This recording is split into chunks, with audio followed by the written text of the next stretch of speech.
Hello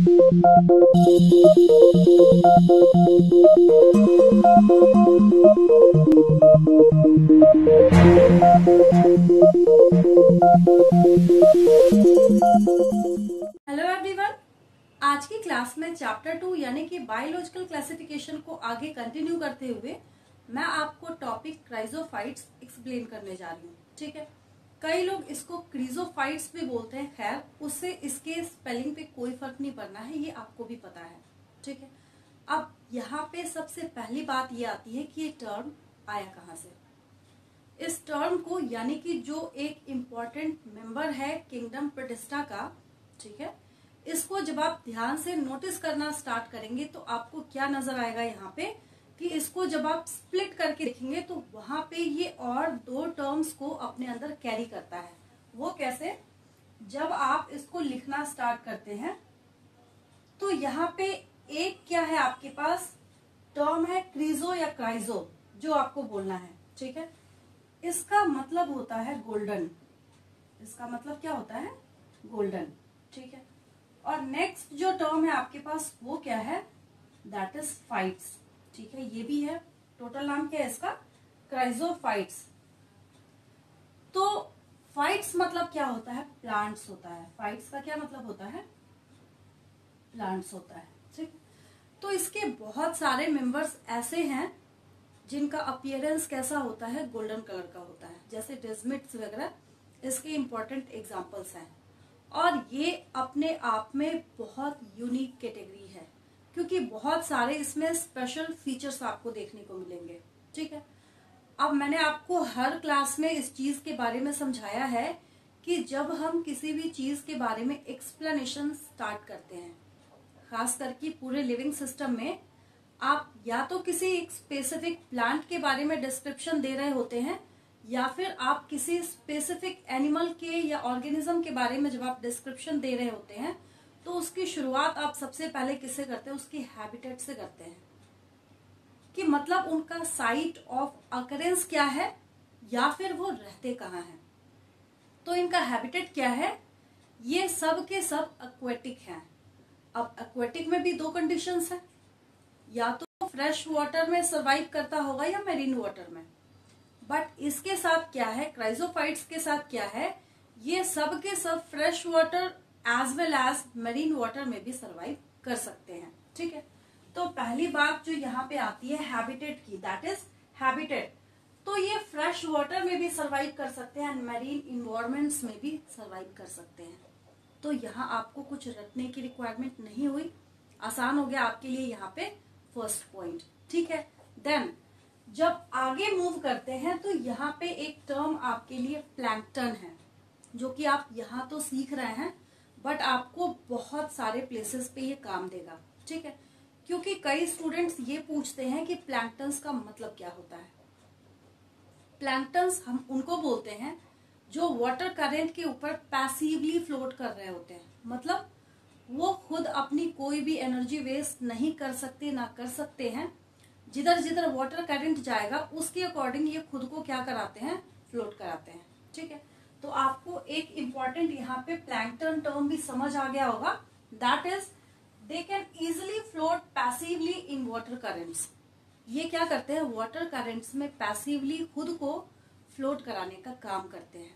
ठीक है, then आगे जब हम मूव करते हैं इसके स्ट्रक्चर की तरफ, ठीक है, तो यहाँ पे क्या है? अपीयरेंस वाइज मोस्टली तो गोल्डन देखने को मिला, सो बात तो क्लियर है। बट यहाँ पे पिगमेंट्स के तौर पे क्लोरोफिल भी प्रेजेंट हो सकते हैं। ठीक है, कैरोटीन्स भी प्रेजेंट हो सकते हैं, ज़ैंथोफिल्स भी प्रेजेंट हो सकते हैं। ठीक है, तो इनके पास पिगमेंट के तौर पे क्लोरोफिल भी प्रेजेंट हो सकता है, कैरोटीन भी प्रेजेंट हो सकता है, ज़ैंथोफिल भी प्रेजेंट हो सकता है। ठीक है, अब यहाँ पे जो मैंने आपको एक बात बोली थी कि ये कैटेगरी अपने आप में बहुत यूनिक है। इसके यूनिकनेस का रीजन क्या है? इसका वॉल है। क्या है? इसका वॉल है। ठीक है, जो नेचर में कैसा होता है? इनडिस्ट्रक्टिबल होता है। अब यहीं से डिस्कशन आगे बढ़ती है इसके वॉल के रिगार्डिंग कि आखिर इसके अंदर ऐसी कौन सी चीज है जिसकी वजह से ये क्या है? इनडिस्ट्रक्टिबल है, मतलब इसको तोड़ा नहीं जा सकता। ठीक है, तो सबसे पहले जब आप इसके सेल वॉल को देखना स्टार्ट करते हैं तो ये काफी रिजिड होता है। कैसा होता है? ये रिजिड होता है। ठीक है, इसके अंदर पेक्टिन भी प्रेजेंट हो सकता है, सेलुलोज भी हो सकता है और सिलिका उसमें एम्बेडेड होते हैं। ठीक है, तो जिसके लिए मैंने यहाँ पे बहुत सिंप्लीफाई करके 0 लेवल पे मैंने आपको पॉइंट्स बना के लिखे हैं यहाँ पे, that is made of pectin और सेलुलोज एंड सिलिका। ठीक है, अब ये सिलिका जो है यही इसको क्या करता है, ऐसा इसको प्रोवाइड करता है, इस तरीके का इसको शेप स्ट्रक्चर प्रोवाइड करता है कि ये क्या होता है, एक केस लाइक स्ट्रक्चर बनाता है। कैसा स्ट्रक्चर बनाता है? केस लाइक स्ट्रक्चर बनाता है और जो काफी टफ होता है। ठीक है, देन जब हम आगे मूव करते हैं तो न्यूट्रिशन की तरफ हम जाते हैं इसमें। तो न्यूट्रिशन के मोड को जब आप देखना स्टार्ट करेंगे तो मोस्टली क्या होते हैं? फोटोसिंथेटिक होते हैं। बात क्या है यहाँ पे? फोटोसिंथेटिक। पॉइंट क्या है? फोटोसिंथेटिक। इट मीन्स कि ये खुद को सरवाइव कराने में कैपेबल होंगे, खुद ही फूड को सिंथेसाइज करा के। सिंपल सी बात है। ठीक है, तो फोटोसिंथेसिस इसके बहुत सारे मेंबर्स करने में कैपेबल हैं, जिसकी वजह से ऐसा बोला जाता है कि ये ओशंस के अंदर चीफ प्रोड्यूसर्स हैं। ओशंस के अंदर क्या है? चीफ प्रोड्यूसर्स हैं। ठीक है, क्योंकि आपने जो ऑलरेडी फूड चेन देखा था, ठीक है, उसमें इसके बेस पे प्रोड्यूसर्स बैठे होते थे। क्या होते थे? प्रोड्यूसर्स होते थे, then primary consumers, then secondary consumers and then tertiary consumers. ठीक है, ये सीरीज आपने ऑलरेडी देख रखी है। तो यहाँ पे जो प्रोड्यूसर्स हैं ये कौन है? प्रोड्यूसर्स वही हैं जो फोटोसिंथेसिस कर सकते हैं और जिसके ऊपर आगे आगे आगे आगे ये सारा फ्लो इस तरीके से मेंटेन है। किसके अकॉर्डिंग? कि कौन सा ऑर्गेनिज्म किसके ऊपर सरवाइव करता है, या फिर वो प्लांट के ऊपर अगर वहां पे वेजिटेशन पे सरवाइव कर रहा है तो वो प्राइमरी कंज्यूमर्स की कैटेगरी में आता है। खैर ये तो बात की बात है, मैंने आपको यहाँ पे कॉन्सेप्ट बताया है कि जिसकी वजह से हम यहाँ पे इसको क्या बोलते हैं कि ये चीफ प्रोड्यूसर्स हैं। ठीक है, तो न्यूट्रिशन में मोस्टली फोटोसिंथेटिक होने की वजह से यहाँ पे आपको कुछ रटना नहीं है, इससे आपने एक पॉइंट आइसोलेट किया यहाँ पे। Diatoms are the chief producers. क्या है ये? ध्यान दीजिए, यहाँ पे चीफ प्रोड्यूसर्स हैं इन द ओशंस। ठीक है, अब बहुत सारे प्लांट्स की जब हम बात करते हैं, क्योंकि यहाँ पे डिस्कशन किस रिगार्डिंग हो रही है? फोटोसिंथेसिस के बारे में। तो ये फोटोसिंथेसिस करता तो है, बट ये अपने फूड को ऑयल के फॉर्म में स्टोर करता है। कैसे स्टोर करता है? ये ऑयल के फॉर्म में उसको स्टोर करने का काम करता है। ये भी एक इम्पॉर्टेंट पॉइंट है। किसके लिए? क्राइसोफाइट्स के लिए। ठीक है, अब इसके कुछ मेंबर्स जो हैं वो हेट्रोट्रॉफिक भी हो सकते हैं, जो कि स्मॉल बैक्टीरिया के ऊपर फीड करके खुद को सरवाइव कराते हैं। ठीक है, अब जो मैं आपको समझा रही थी इसके सेल वॉल के बारे में कि इसकी स्पेशलिटी है, इसका जो सेल वॉल है वो क्या है? इसकी स्पेशलिटी है। तो उसको मैं आपको एक्सप्लेन करती हूँ।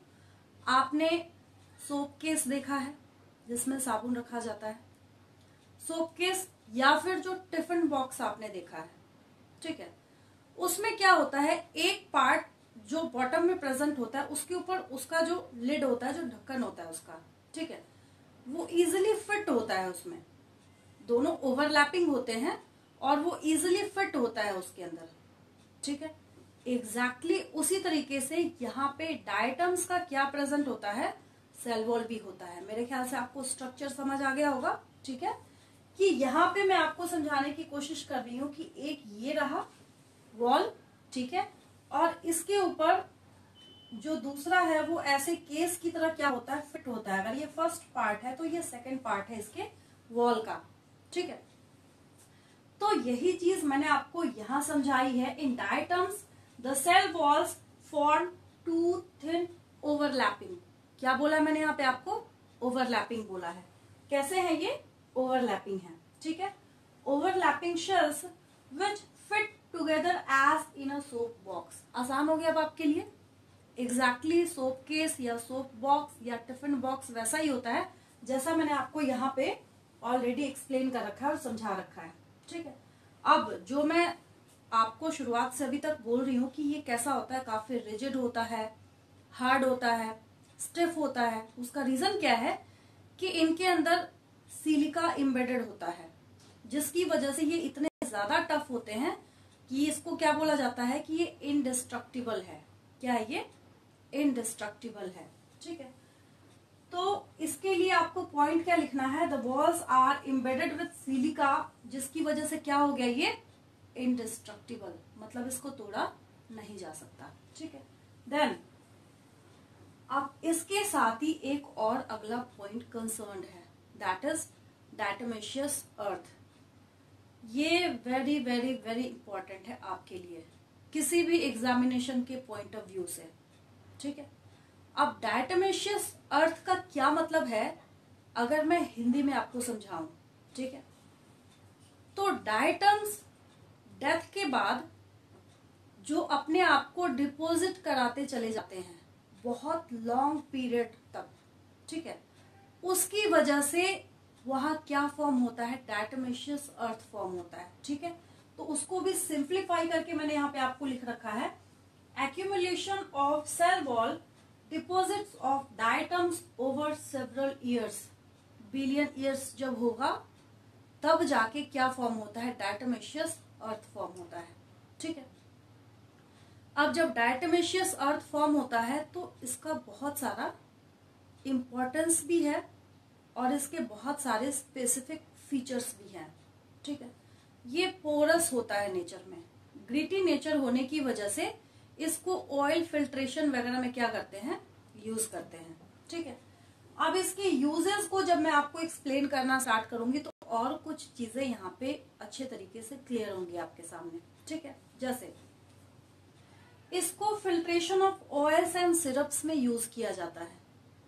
ठीक है, ये आपको याद रखना है, इंपॉर्टेंट पॉइंट है। किसका यूज है ये, डायटोमेशियस अर्थ का यूज है। ठीक है, देन पॉलिशिंग में भी यूज किया जाता है इनको। हाँ, अब एक चीज आ रही है यहाँ पे, मैंने टूथपेस्ट लिख रखा है यहाँ पे, टूथपेस्ट के फॉर्मेशन में इनको यूज किया जाता है। ठीक है, अब ये कैसा होता है जिसको हिंदी में बोलते हैं ना खुरदुरा नेचर का, ठीक है, वैसा ही होता है ये, जिसकी वजह से जैसे होता नहीं कि आप फेस स्क्रब करते हैं, स्क्रबिंग का काम करते हैं कहीं पे क्लीनिंग पर्पज से। ठीक है, तो उसकी वजह से इनका इस्तेमाल टूथपेस्ट में भी किया जाता है। ठीक है, आप मोस्टली जितने भी टूथपेस्ट यूज करते हैं तो आपने नोटिस किया होगा कि वो थोड़ा क्या होता है, वहां पे कंप्लीटली स्मूथ नहीं होता। ठीक है, तो अब मैं ऐसा नहीं बोल रही कि सब में यूज करते हैं, बट यूज होता है। ठीक है, अब जो ऐसे प्रोडक्ट्स आते हैं जो फेशियल स्क्रबिंग के लिए बनाए जाते हैं उनमें भी इनका यूज किया जाता है। ठीक है, तो मैंने यहाँ पे फेशियल स्क्रब्स भी लिख रखा है। अब एक चीज है पेस्ट कंट्रोल, इसको बोलते के साथ बच्चे मेरे ऊपर क्वेश्चंस लगातार पूछना स्टार्ट कर देते हैं कि ये हमारे पल्ले नहीं पड़ रहा, ये बात हमें समझ नहीं आ रही कि पेस्ट कंट्रोल में हम कैसे इसका यूज करेंगे। ठीक है, तो वहां मैं आपको समझा दूं ये करता क्या है। पेस्ट मतलब कोई भी इंसेक्ट वगैरह जो हार्म कर रहे हो, आप अगर ग्रेन्स वहां पे स्टोर कर रहे हैं या फिर आपने कोई एग्रीकल्चरल फील्ड देखा है उसके अंदर जो हार्म पहुंचाने का काम करता है उनको पेस्ट बोलते हैं, पता है आपको। ठीक है, तो उनके बाहर जो लिपिड की कवरिंग होती है जो उनको प्रोटेक्शन प्रोवाइड करता है, जो उनके मॉइस्चर को मतलब उनकी बॉडी के अंदर जो मॉइस्चर रिटेन है उसको डेसिकेशन से बचाता है, मतलब सूखने से, ड्राई होने से, मरने से बचाता है उनको। ये क्या करता है, उस लिपिड के लेयर को मतलब इंसेक्ट्स के बाहर, बॉडी के बाहर जो लिपिड की लेयरिंग है उनको ये खींचना, ऐसा बोल सकते हैं हम, या फिर उसको वहां पे खत्म करना ये स्टार्ट कर देता है, जिनकी वजह से उनकी डेथ हो जाती है। तो यहाँ पे हम इनको किस तरीके से इस्तेमाल करते हैं, पेस्ट कंट्रोल की तरह इस्तेमाल करते हैं। अब पेस्ट की वजह से प्रॉब्लम और किस में क्रिएट होती है, ग्रेन स्टोरेज में। तो it also helps in grain storage, हम ऐसा भी बोल सकते हैं यहाँ पे, इसको इस तरीके से भी समझा जा सकता है। ठीक है, तो मेरे ख्याल से इसके यूजेस आपको बहुत अच्छे तरीके से क्लियर होंगे। ठीक है, अब हम बात करते हैं इनके मोड ऑफ रिप्रोडक्शन के बारे में। तो जो मेजॉरिटी में है यहाँ पे वो asexual mode of reproduction acquire करते हैं कहीं कहीं पे क्या होगा, अगर सेक्सुअल रिप्रोडक्शन होगा भी तो वहां पे जाइगोट फॉर्मेशन होगा। ठीक है, सेक्सुअल रिप्रोडक्शन में मोस्टली जाइगोट फॉर्मेशन होता ही है। और अगर हम इनके एग्जाम्पल्स की बात करें तो एग्जाम्पल्स बहुत कॉमन है। अभी तक के डिस्कशन से जो कॉमन एग्जाम्पल्स की बात करें, जो आप खुद भी अभी तक कंक्लूड कर चुके होंगे, that are golden algae, desmids and diatoms. Desmids, golden algae भी इनको बोला जाता है, अपीयरेंस की वजह से गोल्डन दिखते हैं ये। ठीक है, एंड डायटम्स, ये क्या है, इनकी खासियत है कि ये कैसे दिखते हैं, बहुत सारे मेंबर्स गोल्डन कलर के दिखते हैं, जिसकी वजह से इसको नाम ही किसका दिया गया, यहाँ पे क्राइजोफाइट्स का नेम दिया गया है। ठीक है, तो आपको एक स्टोरी की तरह ये पूरा क्राइजोफाइट्स बहुत इजीली याद हो गया होगा आज की क्लास में। ठीक है, आज के लिए इतना ही। मिलती हूँ आपसे नेक्स्ट वीडियो में एक और इंटरेस्टिंग टॉपिक के साथ। Thank you for watching.